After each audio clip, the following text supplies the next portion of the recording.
વાવથરા જિલ્લાના બાબર તાલુકામાં દારૂબંધી મુદ્દે બનાસકાંઠા સાંસદ ગેરીબેન ઠાકોર આક્રમક મૂડમાં આવી ગયા છે। અબાસણા અને ભીમબોડી ગામોમાં ખુલ્લેઆમ ચાલતા દેશી દારૂ અને નશીલા પદાર્થોના હડ્ડાઓને લઈ સ્થાનિક લોકો મેદાને ઉતર્યા છે અને પોલીસને ખુલ્લું અલ્ટિમેટમ આપ્યું છે।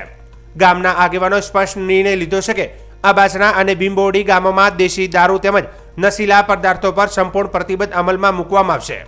તેમ છતાં બાબર ટાઉનમાંથી ગામડાઓમાં ઝેરીલા દારૂનો સપ્લાય ચાલુ હોવાનો આક્ષેપ કરી સ્થાનિક લોકોએ પોલીસની ભૂમિકા પર સવાલ ઊભા કર્યા છે। આ સમગ્ર મામલે સાંસદ ગેરીબેન ઠાકોરે બાબર પોલીસ અને જિલ્લા પોલીસ વડાને કડક શબ્દોમાં લેખિત રજૂઆત કરી છે। પત્રમાં સ્પષ્ટ સૂચના આપવામાં આવી છે કે દારૂના હડ્ડાઓ પર તાત્કાલિક રેડ પાડી કડક કાર્યવાહી કરવામાં આવે। જો પોલીસ ફરજમાં બેદરકારી દાખવશે તો સંબંધિત બીટ જમાદાર સામે ખાતાકીય કાર્યવાહી કરી સસ્પેન્ડ કરવા સુધીની માંગ કરવામાં આવી છે।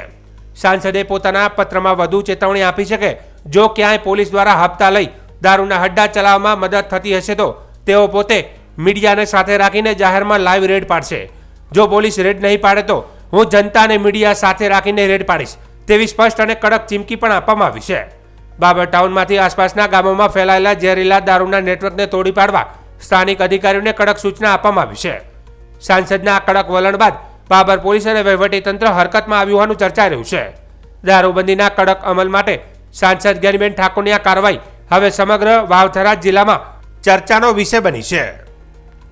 બાબર પોલીસ સ્ટેશનની મુલાકાત લઈને અબાસના ભીમોરડી અને બીજા અન્ય ગામોની અંદર જ્યાં પણ દેશી દારૂના અડ્ડા હોય, ઇંગ્લિશ દારૂ હોય કે અન્ય નશીલા પદાર્થોનું જે વેચાણ થાય એના ઉપર કાયદાકીય રીતે પગલાં લઈ અને લોકો જ્યારે પોતે પોલીસ સ્ટેશનમાં આવીને આવેદનપત્ર આપીને પોલીસની મદદ માગતા હોય ત્યારે આજે આવેદનપત્ર આપ્યું છે। પોલીસે પણ આ કામગીરી ગંભીરતાથી કરવા માટેની ખાતરી આપી છે।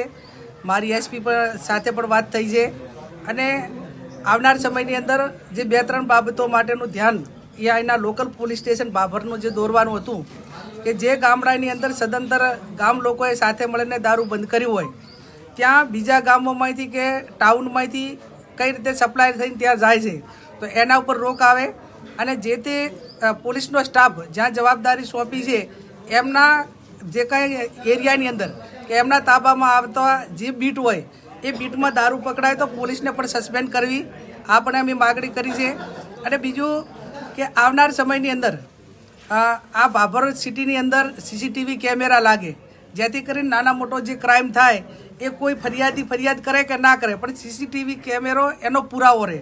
એટલે આ 2-3 બાબત અહીંના ડીવાયએસપી પણ હાજર છે, મેડમ પીઆઈ પણ હાજર છે અને આ કામ કરવાની અમને સંપૂર્ણ રીતે ખાતરી આપી છે અને અમે પણ પોલીસ સારી રીતે કામ કરશે અને આ રીતનું યુવાધન એ આ દારૂની બરબાદી નશીલા પદાર્થોમાંથી બહાર નીકળે અને એક આપણી તંદુરસ્ત પેઢીનું નિર્માણ થાય એ ચિંતા બધા સમાજોની છે અને એ સમાજો સાથે તાલ મિલાવી અને પોલીસ કામ કરે અને પોલીસ પોતે કામ નહીં કરે તો એના એવિડન્સ સાથે કદાચ ઉપરના રજૂઆત કરવી પડે કે એના પુરાવા મૂકીને ઉપરના અધિકારીઓને જાણ કરવી પડે તો પણ કરવામાં ક્યાંય ખચકાશું નહીં।